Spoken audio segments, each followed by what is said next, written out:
Okay, Hare Krishna. Now we're at the last segment of our summer study of Bhagavad-Gita as it is. Second half of chapter 18. We're beginning with text 36. Different kinds of happiness according to the modes. As we've mentioned, the last 6 chapters of Bhagavad-Gita regard the interaction of the living being with the material world, and principally this involves the modes of material nature, as well as how Krishna interacts with the jiva in his material experience. And we'll see about both of those things today. And there's a lot of information here about the gunas and how to understand them. So, text 36. O best of the Varieties, now please hear from me about the 3 kinds of happiness by which the conditioned soul enjoys and by which he sometimes comes to the end of all distress.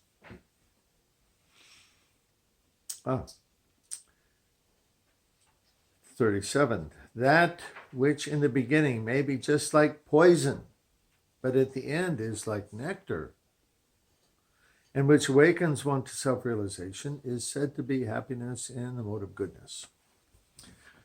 So happiness in the mode of goodness is difficult to achieve because in the beginning it's like poison. The example I like to use for this is doing hatha yoga, right? And anybody who's done hatha yoga, in the very beginning, it's like, oh, this is painful, it hurts, right? And but if you stick with it and persevere, then that same pain, the same thing you experienced as pain in the beginning becomes actually pleasurable. And so the person who's experienced with hatha yoga, they will actually begin to look for that pain, because then by releasing that pain, there is a very nice sense of happiness. So, hatha yoga has become very popular over the last 30 years. It's growing like 10, 15, 20% a year. And why? Because people, they may not understand it, but what they're experiencing is happiness in sattva guna. And so the result of their hatha yoga practice, they feel so good. They feel so nice. And so they want to continue. They tell their friends, and people want to come and they try it. And everybody says, oh yeah, this is great. Happiness in sattva guna. So there are other ways to experience happiness in sattva guna. And they are also troublesome in the beginning, but again, in the end, like nectar. One of those is living in a village, or any activity actually in sattva. For those who are conditioned to rajas and tamas, it's not very attractive. And so they say, oh, it's boring, right? What am I going to do there? Like that. So they think like that. But then in the end, after having experienced that, they say, oh, this is very nice. So there was one gentleman in Russia, maybe I told you about him. He had a large dacha, and he would invite people there to come and work on his dacha. What is dacha? His summer house. And usually in Russia, they have a summer house where they leave the city, they go and they stay there. That's where they have their kitchen garden. So they stay there in the summer. Or usually babushka, dadushka, you use those words? Yeah? Grandmother and grandpa, they stay there.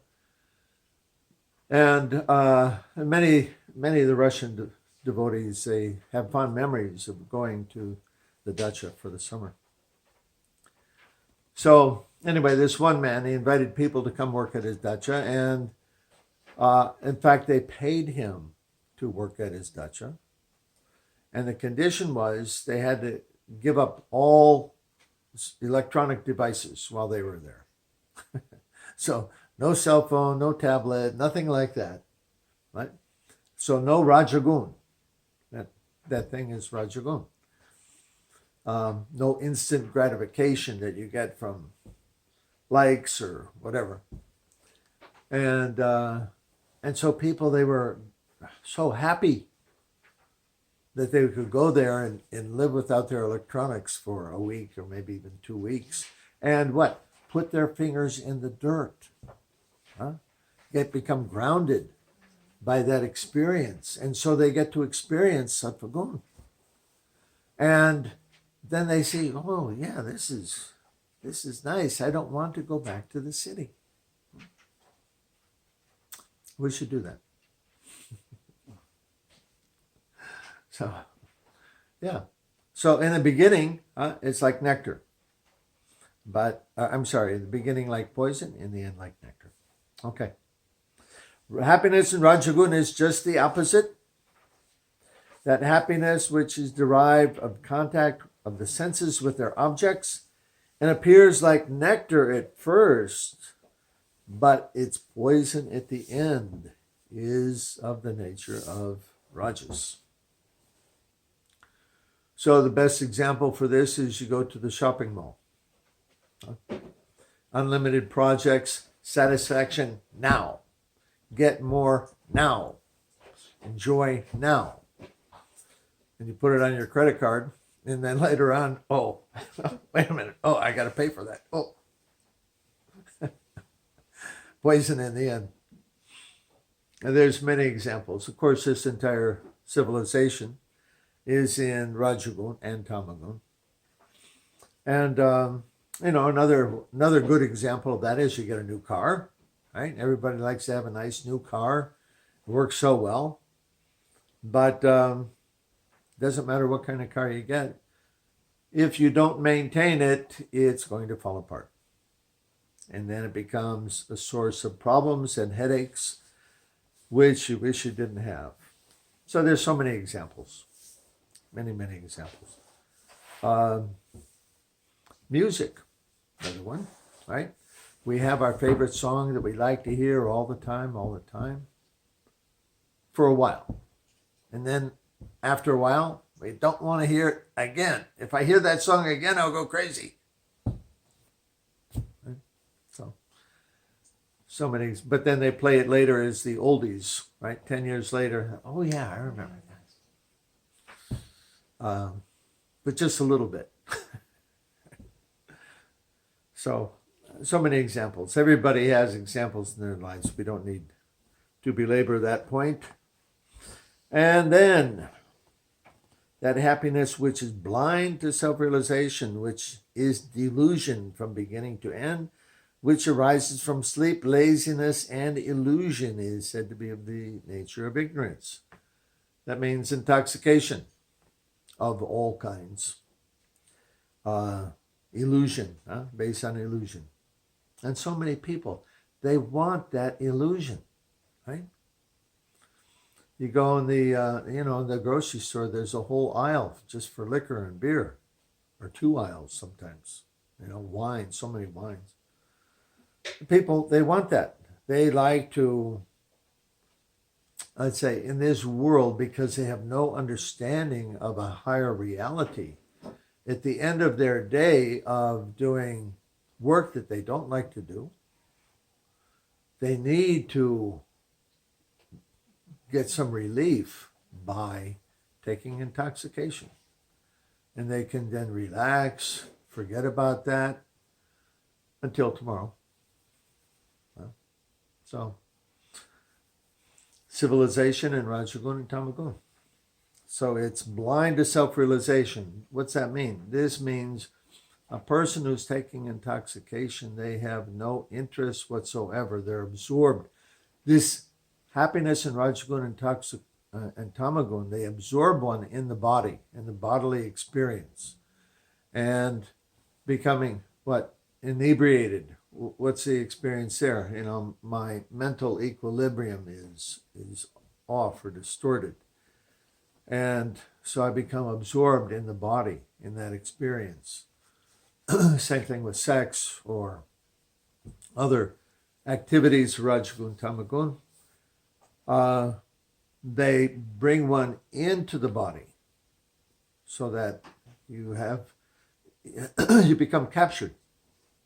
You become a prisoner in your own body and your own consciousness without the ability to understand something higher.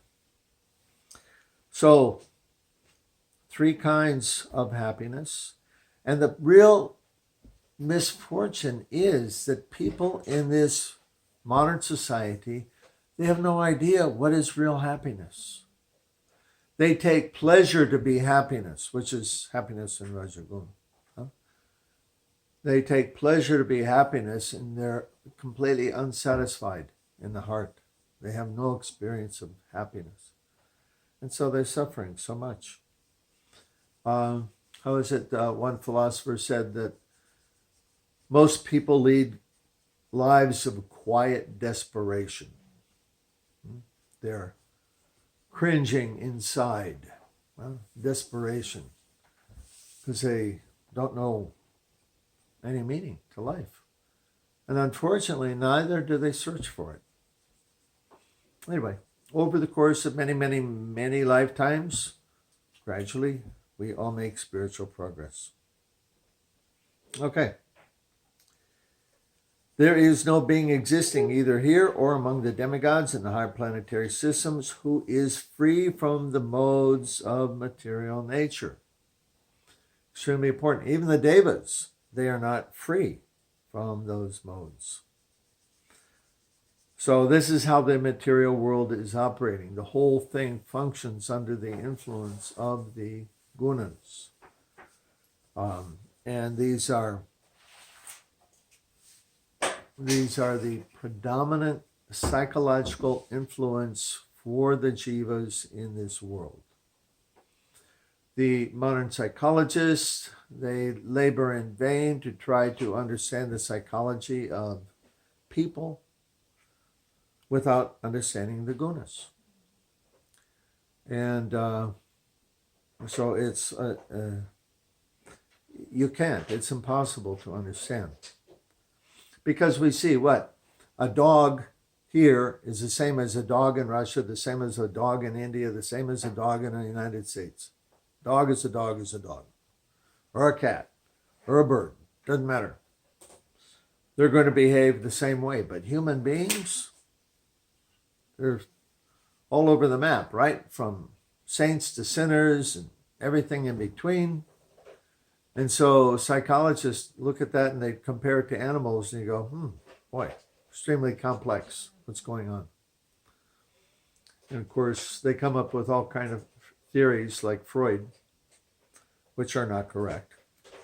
But they have some hint of understanding. We explained that earlier, discussing the divine and demonic natures. They have some hint by their clinical experience, what people are like or how they function, but there's the understanding without the gunas is very limited.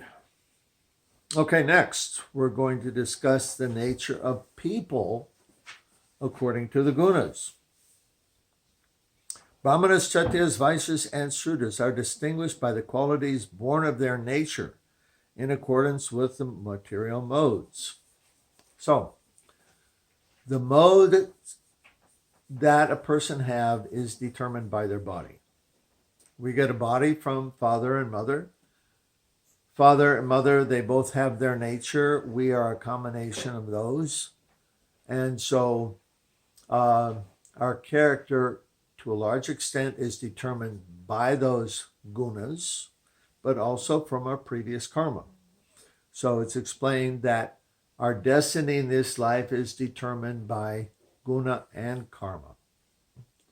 So we don't get those parents by accident. We get those parents, it's a very deliberate arrangement that allows us to pick up from where we left off in our previous life. So we start with the same general gunas and the same karma that we had from previous life. It's continuation from one life to the next. Now, the gunas come from the body, and so there's four basic classifications of human beings.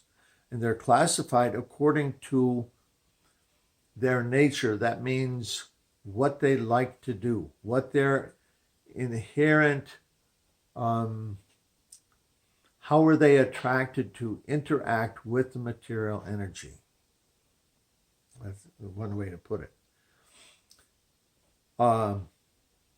The brahmanas, they interact with concepts and ideas. The kshatriyas, they interact with people and ideas. That means, how should human society be organized? So that's how to organize. That's a concept. Working with people to accomplish that organization, to direct them into that those patterns of activity and relationship. So those are the kshatriyas. The vaishyas, they deal with things and people. What they do is, by their nature, they want to produce something. You're a good example, right? You're producing, you're making things. So by your nature, this is what you like to do. It's not like somebody's forcing you, but you're happy to do that. So, and it can be anything, but this is what they do. They produce. And generally, they direct the activities of others in productive activities. So they don't generally work by themselves. They work with other people to produce some practical result. And the Sudras are the workers. Those people who do not understand what should be done or what should not be done, so they take direction from the higher orders of society, the Dvijas, the Vaishyas, Kshatriyas, and Brahmanas. So these are the qualities born of their nature.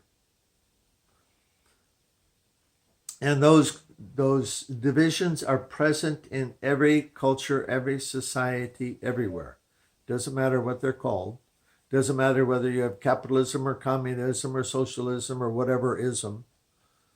People are the same. They have those same inclinations.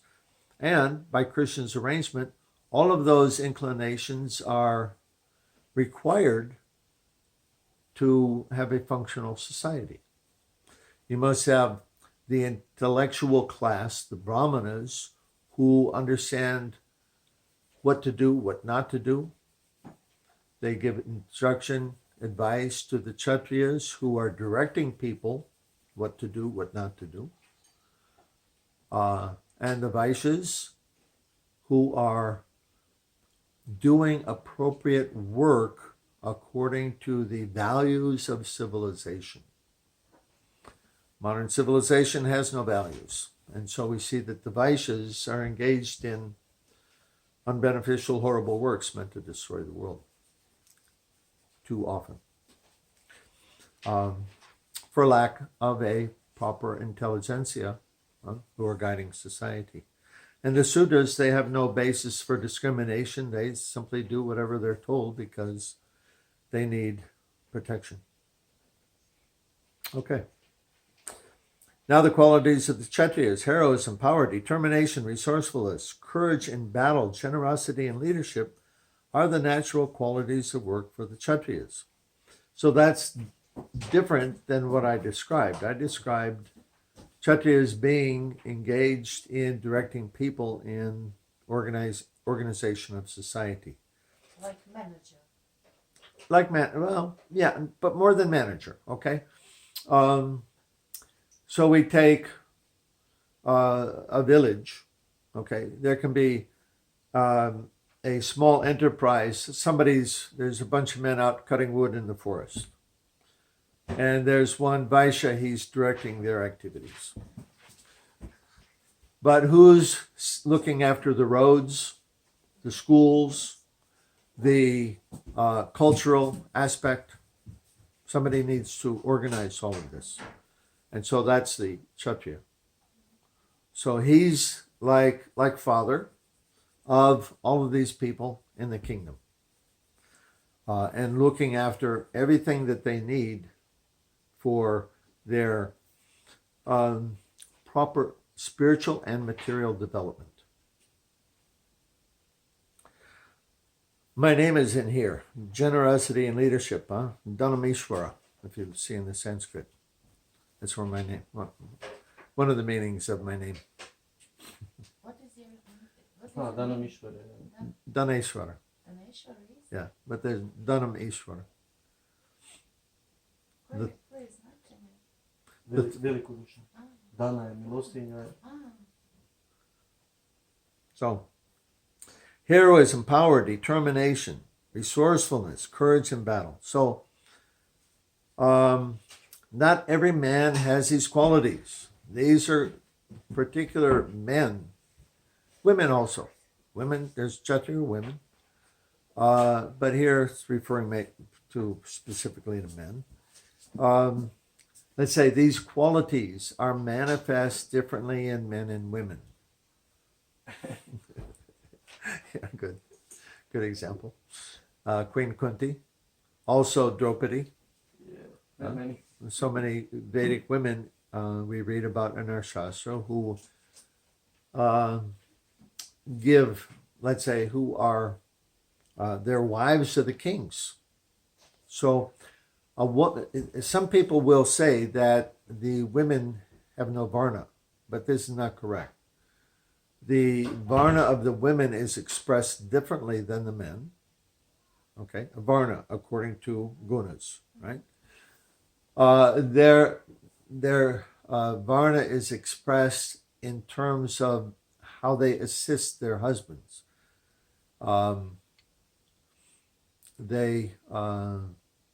We take, let's say, Draupadi, for example. She was the queen. She was the head of the royal household. And in some translations, it reads that the royal household in the Hastinapur had 100,000 participants or members. It's a very large number. So we don't, I mean, it seems extreme. Maybe it was, but that's quite a management job, right? 100,000 people. So no ordinary woman can do that. You know, she has to be a woman of exceptional ability, like her husbands. Her husbands were men of exceptional ability. So in the 5th canto of the Srimad Bhagavatam, there's the story of Maharaj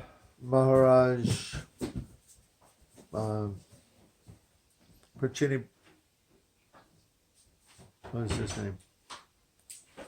Maharaj. Prachina Bhakti. No. What story? 5th canto, chapter 1.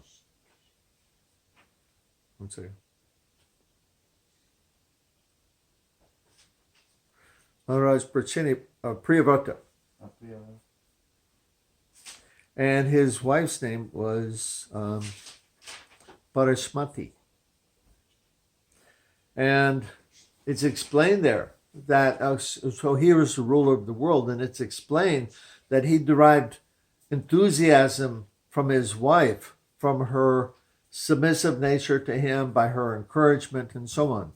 So the idea is that men, they need the support of a woman to carry out their duties. And so in order for the wife to be able to do that properly, she has to have the same nature as her husband. So that means a Kshatriya man should have a Kshatriya woman. A Vaishya man should have a Vaishya woman, and so on, like that. The problem that we have today is that our forefathers did not pay attention to the marriage rules, and so we're all Varna Shankara, which means mixed Varna, which means it's hard to It's right, like pedigree animals, right? They have a certain nature, but when you start mixing them, that nature is lost. So we're like that. We're no longer pedigree.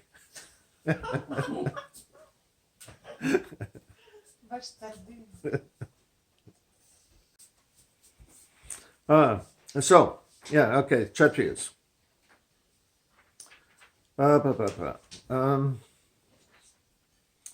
Okay, then. Farming, cow protection, and business have the natural work for the Vaishyas, and for the Sudras there is labor and service to others. Now, this does not communicate the actual situation properly. When you write, you have to write so that whoever's reading can understand, get the same kind of idea. In the modern day, a Vaishya does business, but business is not the actual activity of a Vaishya. Okay? Vaishya is producing. He produces something. But most people today, we're not producers, we're consumers. So Prabhupada translated like that as business. The idea. The owner of the business, he's a Vaishya. Not people working in the business, but the owner of the business. By his nature, he's producing, and that's how you do it in the modern day. So, but what this means, producing in a natural culture. How do you produce? From the land, from the cow, from the forest, from the earth. That's how you produce, not in the factory. So, again, the Vaishya's work is different according to the different gunas. Now, in a culture of Rajagun and Tamagun, the Vaishya's activity is business, money, making money. But making money is not the real business of a Vaishya. Increase. And that means you plant one seed, you get back 100. Or you take care of one animal, they reproduce, and you get 3, 4, 100, like that. So producing, multiplying, increasing, that's their nature. They want to multiply. They want to make more. And for the sudras, again, we explain, because they do not have the developed intelligence to discriminate what to do, what not to do, they take jobs and they're directed in their activities by the dvijas. Okay. Very important point coming up now. By following his qualities of work, every man can become perfect. Very important. So it's not that just the brahmanas, they get to become perfect. Well, what about the sudras, or the less well-endowed people? No, they can become perfect also if they do their work properly. So Krishna is going to explain.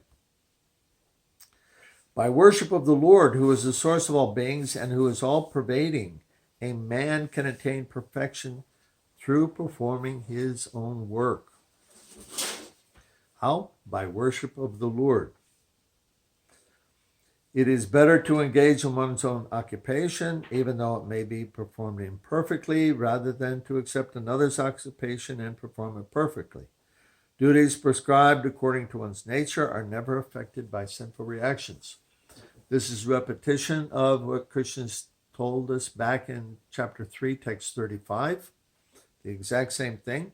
One should do work according to their nature. And why? Because by doing that, we grow. If we can just do whatever we do perfectly, then how do we grow? We can't. But human life is meant for growing and developing. And as we endeavor in our own work, we don't do it perfectly, but we try more, and gradually it becomes perfect. And not to forget the previous point, by worship of the Lord. So that's a very essential point. The worship of the Lord must be there for that work to give fulfillment and perfection. When we can do something well, when we learn how to do better and better and better, we develop our skill, we develop our ability, we get a source of satisfaction from that. So that ability develops how? By worship of the Lord, because Krishna has said earlier, I am the ability in man. So as Krishna's giving the ability, he's giving us the intelligence how to execute, how to do things, if we include him in the equation. So, important point, because if we don't, there are, of course, many people that don't, and say atheists, whatever, they have a different motive for their work.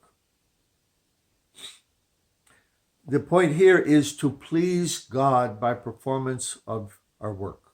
But this is Bhakti Yoga. We do our work to please Krishna, whatever it might be, even a simple thing like sweeping the floor, cooking, cutting wood, growing food, whatever.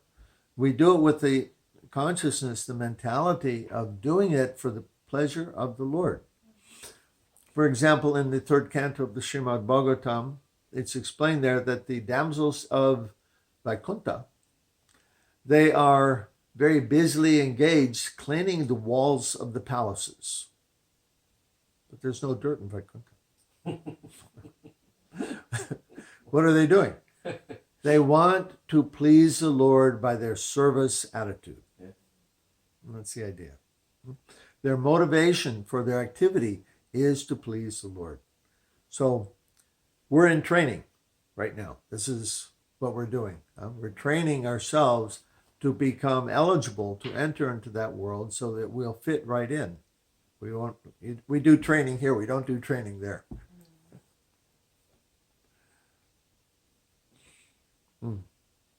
Okay. Then, continuing with that idea, better to perform one's own occupation even though it may be imperfect. Because why? Because every endeavor is covered by some sort of fault, just as fire is covered by smoke. Therefore, one should not give up work born of his nature, even if it's full of fault. So, practice makes perfect. One who is self-controlled and unattached, who disregards all material enjoyments, the highest perfect stage of freedom from reaction. That means akarma, no karmic reaction. Why? Because the work is being done for the pleasure of the Lord. Important point to be made here is, Krishna says, being unattached and disregarding all material enjoyment. This doesn't mean that one is that one is sloppy in their work, or they don't endeavor to do it properly. We can say, "Oh, don't be attached." Okay, well, just whatever. No, it means we endeavor to our best ability. If the result is not perfect, that's okay. And be detached by that, but still endeavor to one's best ability. So Krishna says every endeavor is covered by some sort of fault. So, okay, it may not be perfect, but you still try to make it perfect.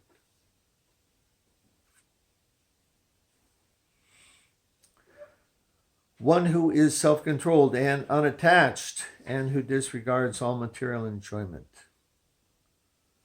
That means I'm not performing the work for my own pleasure and satisfaction. I'm not trying to enjoy the work. 49. One can attain the highest stage of freedom from reaction. So that type of work has no karma, no binding force to keep us in the world. Now Krishna is going to repeat the instruction that he's given so many times in the past. O son of Kunti, learn from me how one who has achieved this perfection can attain the supreme perfectional stage, Brahman, the stage of highest knowledge, by acting in a way I shall now summarize.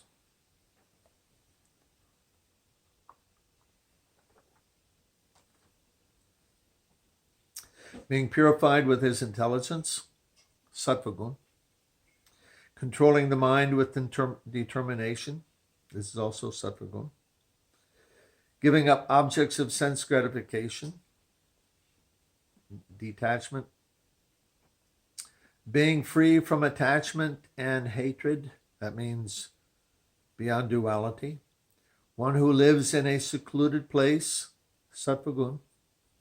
Who eats little, who controls his body, mind, power of speech, and who is always in trance, who is detached and free from false ego, false strength, false pride, lust, anger, and acceptance of material things, free from false proprietorship, and peaceful. Such a person is certainly elevated to the position of self-realization. Same instruction Krishna began giving way back in chapter 2, 256. Arjuna was asking at that point, how do we know who is such a transcendentalist?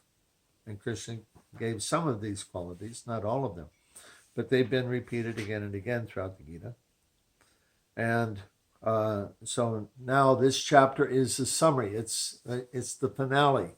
So it's being repeated again, completely, all the different qualities. Now, if you look at that, you think, okay, that's not me. Right? I'm not there yet. I eat too much. I don't live in a secluded place. I'm attached. I like sense gratification. False ego, false strength, Everything. lust, anger. What do? We follow the instructions that Krishna's given earlier in the Gita. Because throughout the Gita, he's told us how to become free from all of these things, how to overcome them. So again, this is the conclusion. So by this point, if we have taken his instructions seriously earlier in the Gita, then we should see ourselves coming to this stage, let's say, more and more, right? It's a gradual process of purification, and we should see these qualities developing in ourselves. We should want also to see these qualities developing in ourselves and strive for that. Who eats little? So it's very easy to overeat. We like to eat. And so, do we endeavor, okay, let me just eat what I require? Right? 1/4 water, one half food, and 1/4 air. Very hard to do. Keep trying. Keep practice. We practice every Sirira day. Vijajal. Gradually, with the help of the Lord. Now, because it says, that person, they are transcendently situated. Brahmabhuta prasanatmana sochate nakshati samasarveshu bhuteshu madbhaktim labhate param. One who is thus transcendently situated at once realizes the supreme Brahman.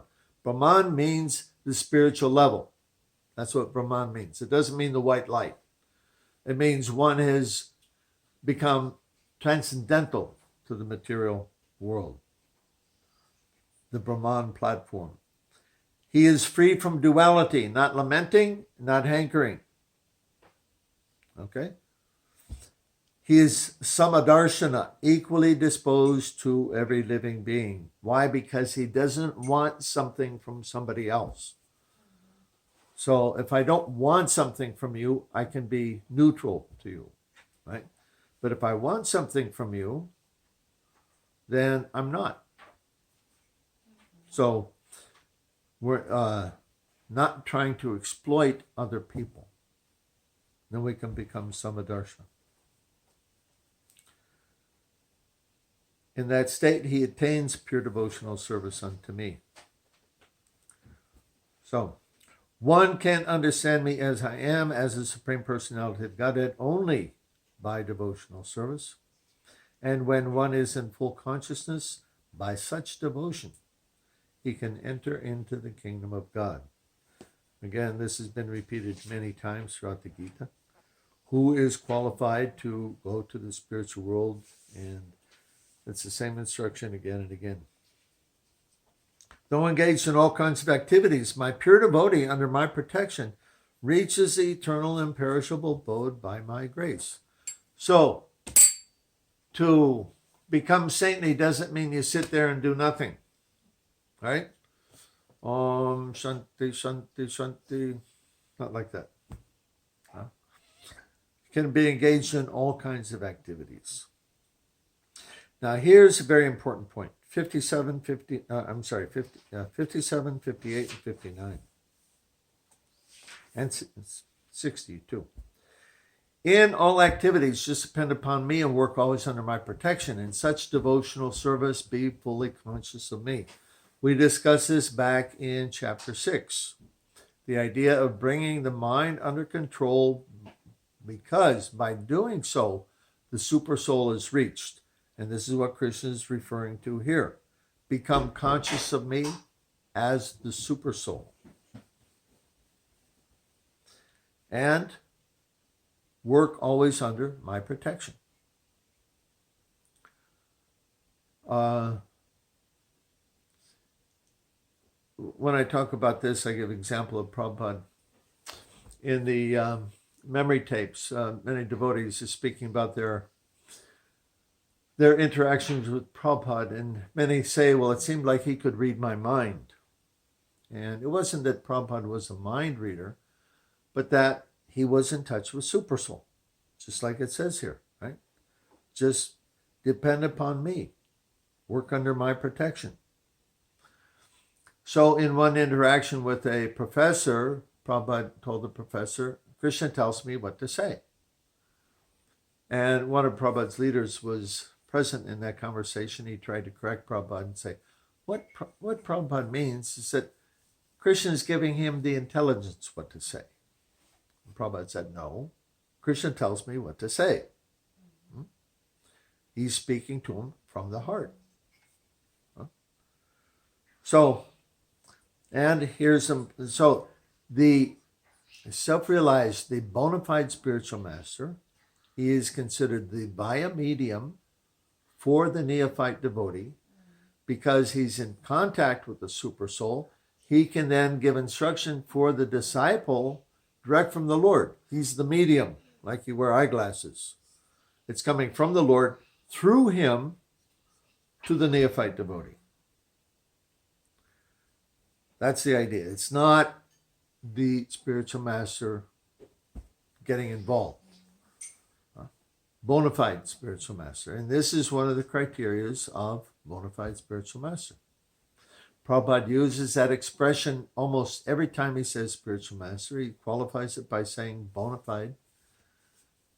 And I've asked many devotees in giving classes, what is a bona fide spiritual master? What are the qualities of a bona fide spiritual master? Who knows?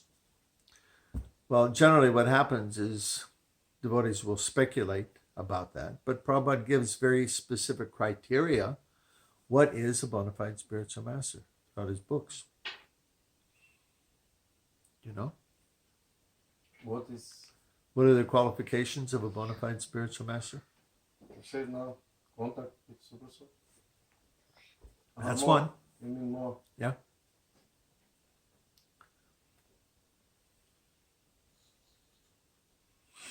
Comes in the parampara, directly from Krishna. Must be in parampara. From Krishna? Yeah. Okay. That's another one. Yeah. And the third one is having studied and realized the conclusions of the Vedic literature, is able to convince others of those same conclusions.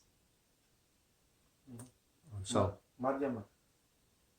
no, this is a bona fide spiritual master. Okay. So that's also Madhyama, right? Yeah, when you I mean- said that, I remember that. Yeah. They said for Madhyama Adhikari Yeah. can. So anyway, Shall uh-huh. May I ask? Sure. Is a good guru the person who what the say that that is the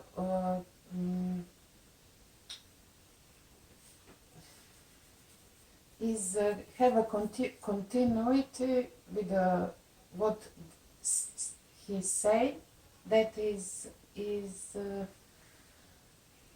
done, that is work, that is lifestyle, that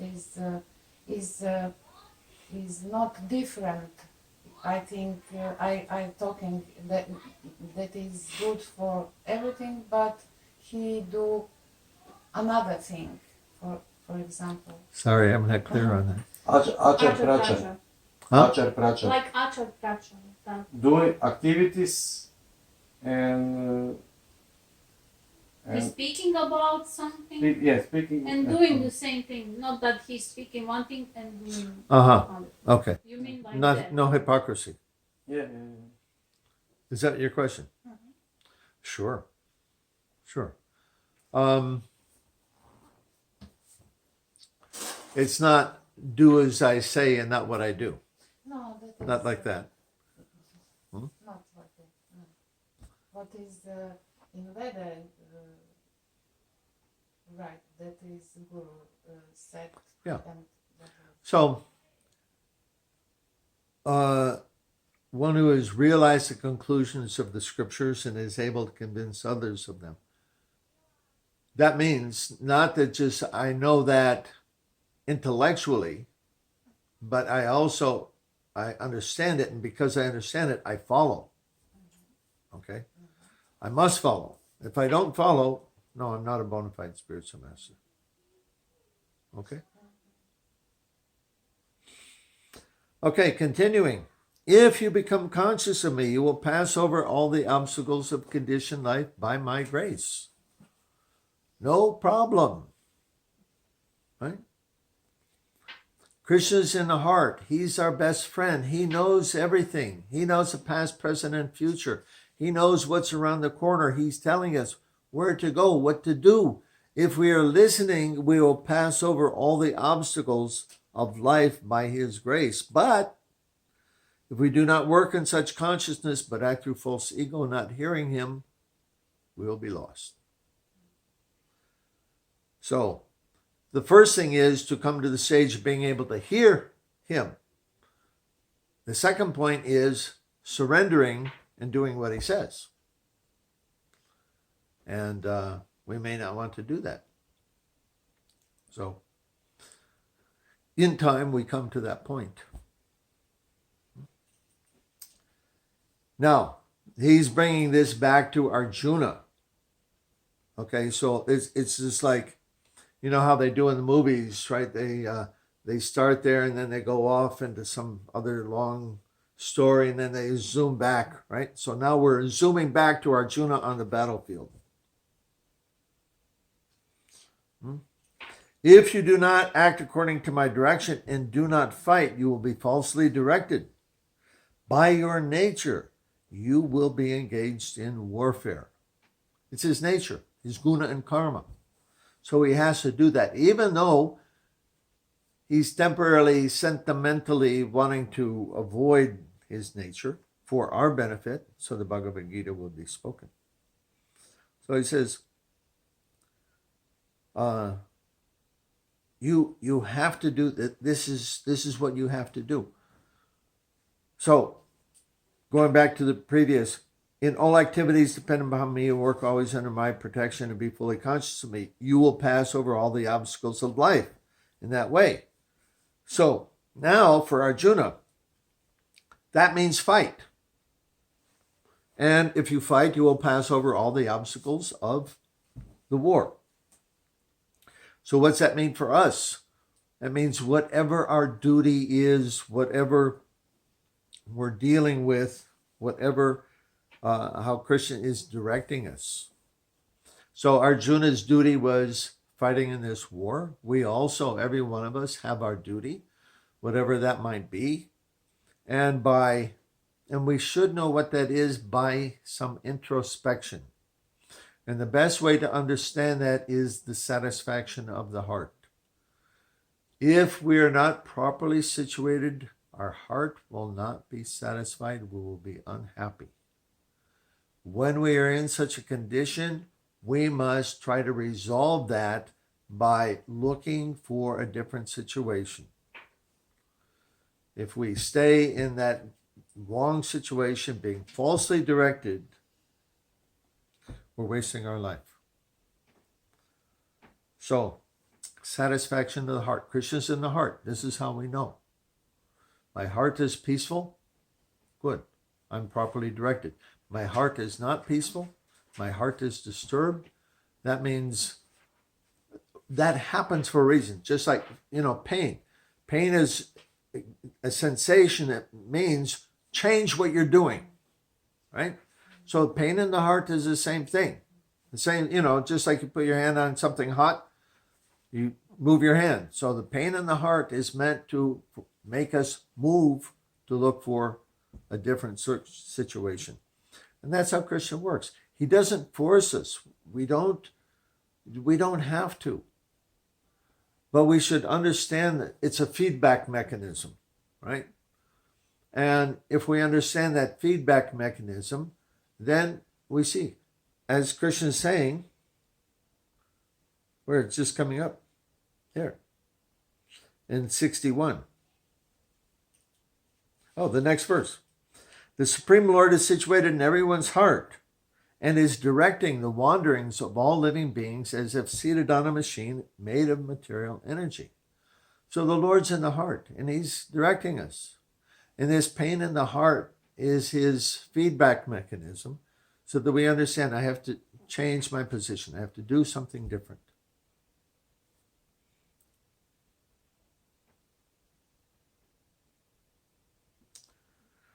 O Sayana surrender to him utterly. Surrender to the Lord in the heart. By his grace, you will attain transcendental peace and the supreme and eternal abode. Krishna wants us to go back to Godhead. He wants us to be with him in our constitutional position in the spiritual world. And he's trying to guide us to do that. Most people aren't paying attention. They're motivated by something else, some distraction, wealth, this, that, sense gratification. So the whole process of spiritual life is meant to redirect our attention internally, to hear the Lord in the heart, take instruction from him, surrender to him utterly, because by doing so we will attain the eternal abode. So now, here's the conclusion of the whole Gita. Thus I've explained to you knowledge more confidential. Deliberate on this and decide what you want to do. You have free will. What do you want to do? We've all heard it. Okay, we heard the whole thing. What do you want to do? Do you want to follow what he says or not? And how they say today, Krishna has no skin in the game. You know this expression? Do you know? No. It's a slang English expression meaning that it doesn't matter which way things go because I have no involvement in the activity. I have no skin in the game. So Krishna has no skin in our game. You deliberate, you decide what you want to do. No problem for me, Krishna says. Whatever you like. Okay. So that's like, we're here, this is the bottom line, right? You add all the numbers up, you got the line in mathematics and the bottom line. How everything adds up and subtracts comes down to one thing, the bottom line. What are you going to do? That's the bottom line. Because now he says, he gives a little encouragement. Because you're my friend. I'm speaking to you the supreme instruction, the most confidential knowledge for your benefit. Please hear it from me. And encouraging him more. Always think of me. Become my devotee. Worship me. Offer your homage to me. Thus you will come to me without fail. I promise you this, because you are my very dear friend. So, do what you want to do, but it's good for you to do this. I want you to do this. I'm trying to help you to do this. Make the right decision. It's like parents, right? You teach your children, you give them all instruction, encouragement. They're going to make their own decision. You know, you hope the best for them, but the parents are saying the same thing to their children. Deliberate on this fully and then decide what you're going to do. And they don't always do what the parents think they should do. We all have our free will. And here's one of the most famous verses from Bhagavad-Gita that Srila Prabhupada quotes so many times. Sarvadharmam parityaga mamekam sharanam vraja aham tvam sarvapapebhyo mokshayashyami ma suchaha. Abandon all varieties of religion and surrender unto me. I will deliver you from all sinful reactions. Do not fear. Abandon all varieties of religion. That means what you think you are supposed to do based on what other people are saying. So many, huh? Can you say it again, please? Based on what you think you should do, what you think you should do based on what other people say you should do. So there's many examples of religion like that. I give one example here of when I was a new householder.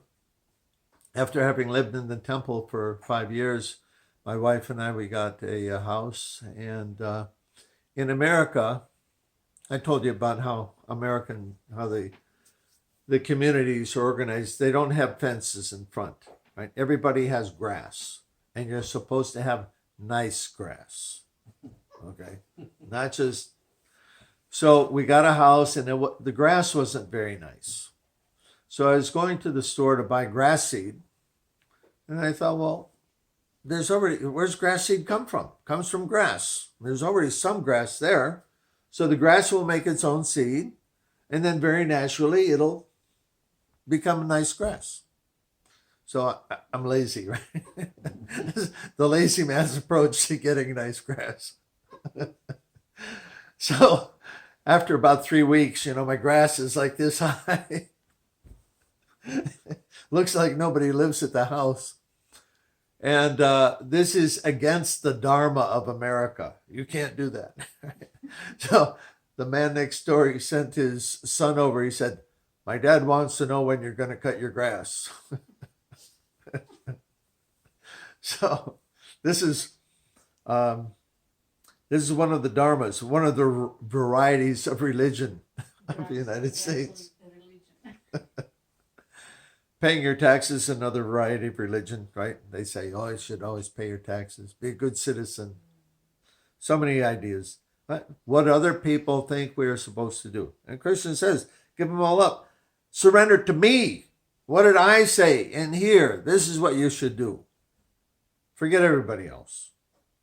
And I'll take care of you. Don't worry, right? Yeah, you're going to have a problem with those people. They're not going to be happy with you. But I will protect you. Don't worry. That sloka deserves a lot of study to see how it can be applied in many different situations. And Prabhupada quotes it again and again and again, many, many times. Very famous sloka. Do not fear. This confidential knowledge. Okay, now break. This is another break in the conversation. Right? It's changing subject. This confidential knowledge may never be explained to those who are not austere, devoted, or engaged in devotional service, nor one who is envious of me. So this is not for Arjuna, this is for us. Remember, Sanjaya is hearing this conversation and he's recording it for our benefit. So this is directed at us. For one who explains the supreme secret to the devotees, pure devotional service is guaranteed, and in the end he will come back to me. So Krishna is giving some instruction who to tell and who not to tell. In the Vedic culture, the Sudras were not taught, they couldn't recite Shastra. They were not taught such things. Why? Because not having sufficient intelligence, they would misuse it. So they were not given that understanding. So Krishna is saying the same thing here. Don't give this to people who are not qualified, because they will not understand it and they will misuse it. But do explain it to the devotees, those who are endeavoring to be transcendentalists. Yes, by all means, teach them. And if you do that, you'll be very dear to me. There is no servant in this world more dear to me than he, nor will there ever be one more dear.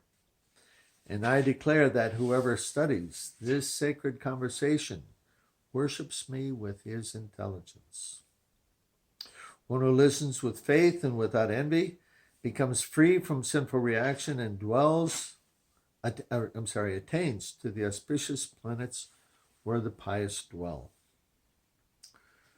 And again, bottom line, O conqueror of wealth, have you heard this attentively with your mind, and are your ignorance and illusions now dispelled? If they are, then that means if your ignorance and illusion is gone, you're not in Maya anymore, then you will follow my instruction. And that's what happened to Arjuna. He's snapped out of it. O infallible one, my illusion is now gone, and I've regained my memory. By your mercy, I am now firm and free from doubt, and I am prepared to act according to your instructions. So we want to come to that point also, and we can. All the instructions are here.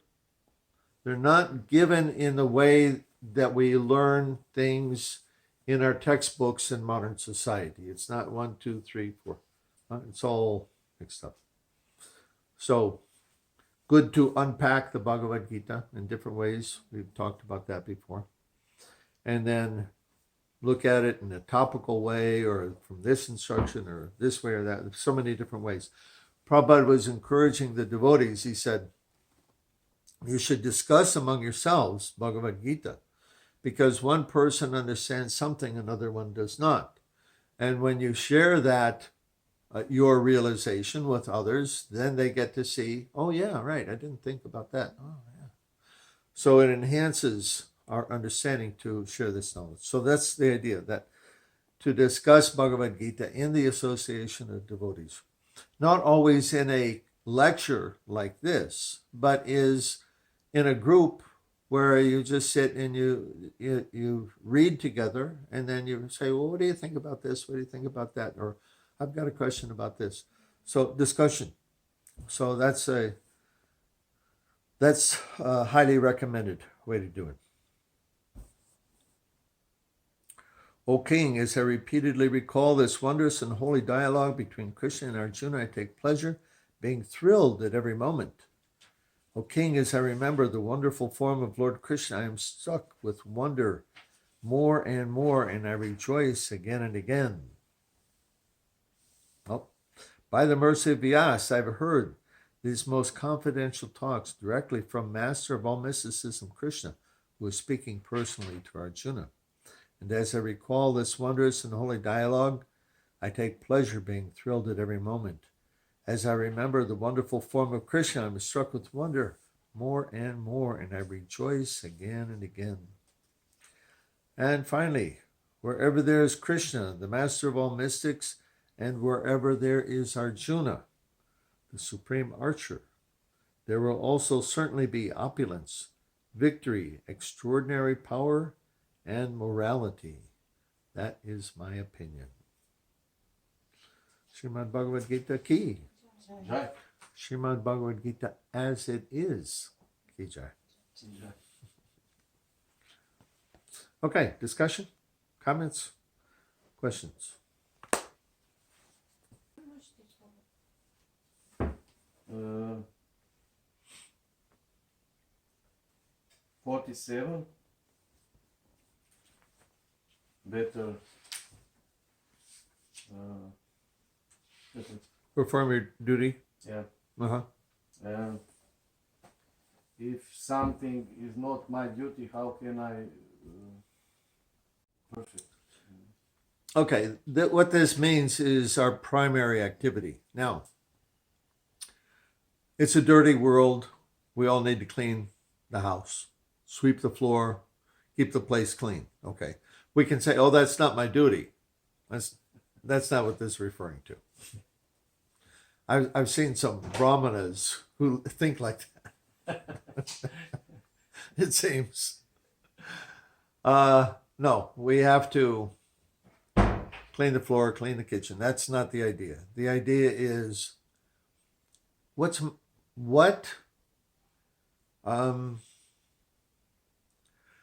Varna is actually not very difficult. It's really the question is, what do you like to do? But sometimes people like to do something what it is not. They're not properly directed. If they it's a question of motivation, right? So I'll give you an example. Maybe I mentioned this one before. You know, so many people today, the object of life is to get money. If I have money, I can do a lot of things I can enjoy, I'll be happy. And so they go to university, they forget about anything about who they are, what they want to do, and they go for something to get money. Lawyers, business school, these two things, right? So many lawyers. And, but, you know, people, they may find that they're not happy doing that. Then what? So I read one time about one lawyer. He was a successful lawyer, made money, but he wasn't happy. So he had enough intelligence and guts to stop being a lawyer and be a carpenter. Mhm. He wanted to be a carpenter. Plotnik. So, what a change, right? Yeah. That takes great courage to do something like that, because socially, your whole social crowd changes. Carpenters and lawyers, they don't go together, right? Two different things. But he wasn't happy being a lawyer. It was killing him. So he decided to do what he loved. His wife probably divorced him too. Anyway, that's the idea. You know, what, again, you understand from your heart, right? You know, this is good, I like doing it, or I don't. Now, we oftentimes put ourselves into situations where we make decisions. First of all, we're so alienated from ourselves today. We don't even know what we like, right? This is called nirvishesha shunyavadi, right? Modern society. We don't even know ourselves. When my daughter was a freshman at university, I went with her to orientation.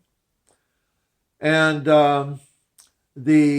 you know, when I was young and going to university, you could go there, you could try different things, and you could learn about life and find out what you want to do. When my daughter went, right, one generation later, they told the students, you must declare a major by your third year, and if you don't, we'll give you a major. We'll decide for you. It's like, what? Right? So my daughter, she wanted to take an art class. She just wanted to, you know, experience some art.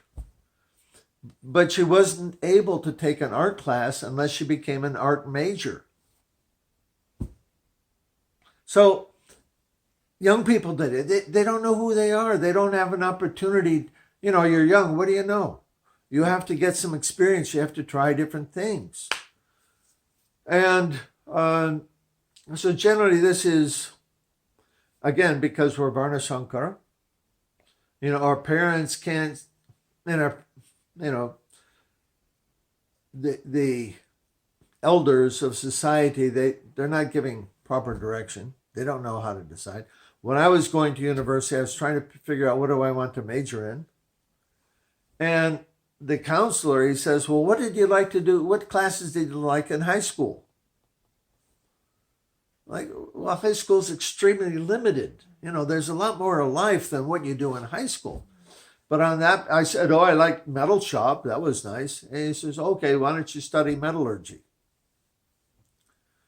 And I didn't have any other basis for making a decision, so I did that. It was not a very good decision because I wasn't interested in it. So I spent, I got college degree in that, but it didn't satisfy my heart, so I didn't do it. Right? So we're unfortunate. It's Kali Yuga. We don't know what to do. We don't have good advice.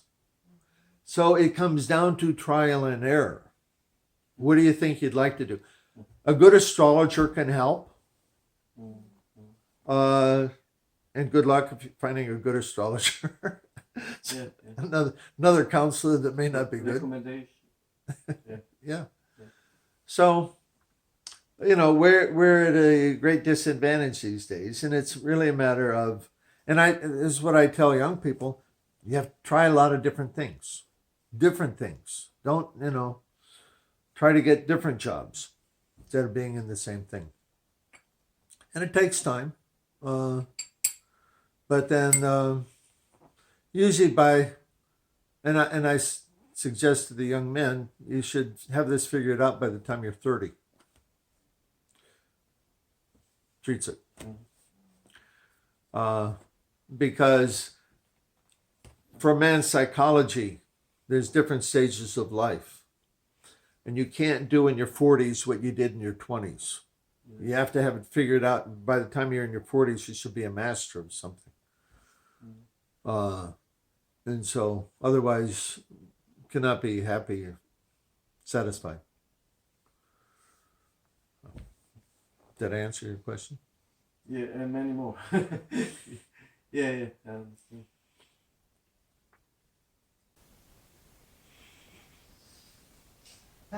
Please, one example for sloka 60. What? 60. 60? Yes.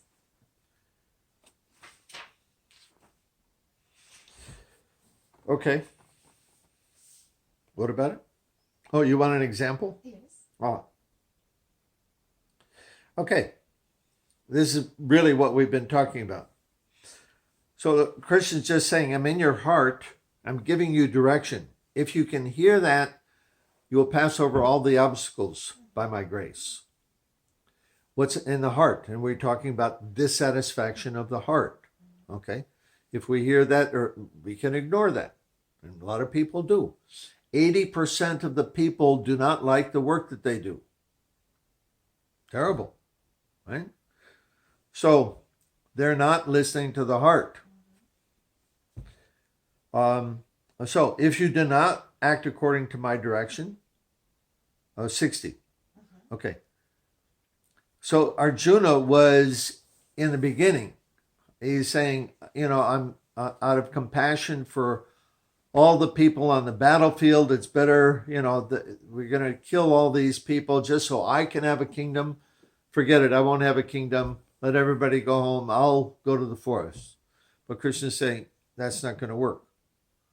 That's your nature. That's what you will do. Even if you think you're going to go to the forest, you may stay there for 2 weeks, but then you're going to be back and you're going to be being who you are. So is your question how that applies to us? The same thing. We can ignore our nature and we can do something else. Many people do, right? 80% of the people. But what are they doing? In order to continue like that, they're popping pills and they're taking alcohol and smoking pot and escaping somehow or other, right? It can't work. It's a wasted life. So better to deal with this heart issue and find, what's Krishna telling me? So it's challenging. A lot of people, and it's difficult, and it's scary also. I feel like should be doing something else, but I don't know how to do that. I don't know how to start. I don't know anybody there. Okay, well, you start someplace, right? And then you just try, and Krishna gives help.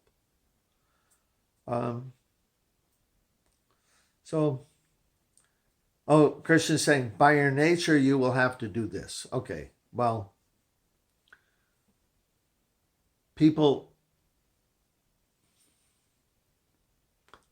in terms of occupation, the way the world is structured today, people do not have to do that. Okay? Because the world works on money. There's an artificial demonic society that's created money as a way of life. If you take money out of the society and everybody's living a natural life, things change dramatically. Because then what? There's no reason, nothing holding you back. You try different things. Of course, it depends on one's stage of life and everything else. It can be complex, but generally for a young person, they should get that figured out. And if we haven't figured it out, like the lawyer became a carpenter at 40 years of age, good for him. We should do also. More? I have a question. Uh-huh. What if circumstances are, for example, that you have to do what is not your nature? According to circumstances. Uh-huh. Circumstances now are like this, and what we should break our head or just, do this thing and, how to say, prepare for what we like. Okay. Manu Samhita there's different kind of activities given in Manu Samhita. You know Manu? Manu is the father of mankind, the lawgiver of mankind. So he wrote one book, Manu Samhita, which is instructions for all the varnas and all the ashrams. So this is where the duty is explained in the Dharma Shastra. Okay, Shastra, scripture of Dharma. So there's 21 Dharma Shastras, but Manu is the main one. So Manu talks about normal duty, then there's emergency duty, right? And in emergencies, all the varnas can do anything of the other varnas except for the Kshatriya. Because the Kshatriya is such an important person in the organization of society. If he doesn't do his duty, then nothing else can be organized properly. So and this is why the whole entire Srimad Bhagavatam is given to us from the perspective of the Kshatriyas. In the 12th canto of the Bhagavatam, it's explained that one could recite the same history from the perspective of the Vaishyas or the Sudras or the Brahmanas. But we're receiving it from the perspective of the Kshatriyas because they're so pivotal in the organization of society. So in emergency times, people can do something, anything, whatever you need to do to survive. So survival is the first thing. And you can do that for some time, but then you should try to find a way so that when the emergency is over, I can get back to my proper duty. Of course, that depends on knowing what proper duty is, which we've been talking about. So, this is a very good situation. You come here, we're trying to pioneer a a simple living, high thinking culture. And in this situation, everybody has to wear many hats. You can't just be one thing. A developed society can have very narrow specialization because there's a lot of different people taking care of all the other aspects. When you have an embryonic society, everybody has to do many different things. So, you know, if you're asking the question from the perspective of this situation, I don't think there's any way to escape it. We all have to do different things, which may not be our nature. Why? Because first of all, survival. Okay? Still, we have money. That can change very abruptly. And then what? So this one young devotee I was talking about the other day, I read his email again. He said, collapse now and avoid the rush. What? Collapse. You know collapse? Okay. Collapse now and avoid the rush. So he's just doing everything without electricity, without, he's just, pretending it's already collapsed and I have to do it like this. So a very courageous man to do that. Not afraid of hard work. So we still have money, and money makes things easy because modern society, we solve problems with money. When I lived in India, I saw that was not the way people solve problems because they don't have money. So they have to solve the problem. They have to find another way to solve the problems. And we'll come to the point where we will have to do that. I saw part of a video today, Klaus Schwab, right? You know the name? Klaus Schwab is the director of the World Economic Forum, from whom this idea of the Great Reset is coming, right? We talked about that. So he said, this was a tweet that was removed, and in this tweet he said, there will be great difficulty for people to eat in the future, and most of them will get food, they will get a plant-based diet if they have taken their vaccination. So you get the vaccine and you will get food. No vaccine? Sorry, you can't eat. They're planning this. And we should prepare for that. We should understand this and prepare because they're demons. And they've got an agenda, which is not to make us happy. I'm sorry I got off track of your question, but did I answer it? Mm-hmm. Yeah. We used to say do the needful. Yeah. For like in the temple. You should do the needful. Yeah. Yeah, but This needful if you do the needful for a long time. 15 years. Yeah, right. That expression is abused. You hear that in temples, right? Yeah. When people are living in temple because things have to get done. But yeah, again, you can't live like that. Yeah. And what happens is people don't live like that. The devotees, they'll do it for some time, but then they leave. Yeah. Why? Because the heart's not satisfied. I can't do this anymore. It's not my nature. There was one, I remember reading about a very intellectual devotee. I think the fellow had a PhD. And he came to the temple the first time he came to the temple, and it was a Sunday feast. And of course, after a Sunday feast, there's a lot of pots to wash, and everybody gets to start in the kitchen. So he was a submissive fellow, and they said, come on in the kitchen, we'll wash pots. Well, they kept him in the kitchen for a year because he was submissive and he washed pots and he did a good job. But he couldn't stay there and he wound up leaving, right? Yeah. I mean, it was abuse, really, with, foolish management who didn't understand how to properly engage people. So that will go on, and it does go on. And we have to hear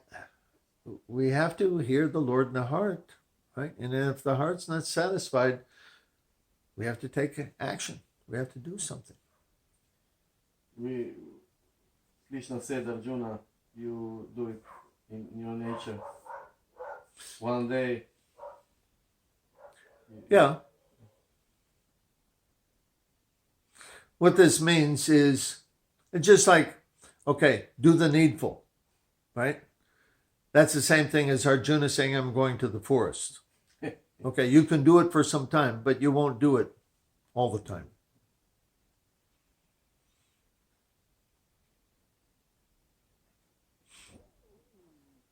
Arjuna Yogi. Okay, we'll stop there. Oh boy, it's late. Srila Prabhupada ki jai, Srimad Bhagavad Gita ki jai.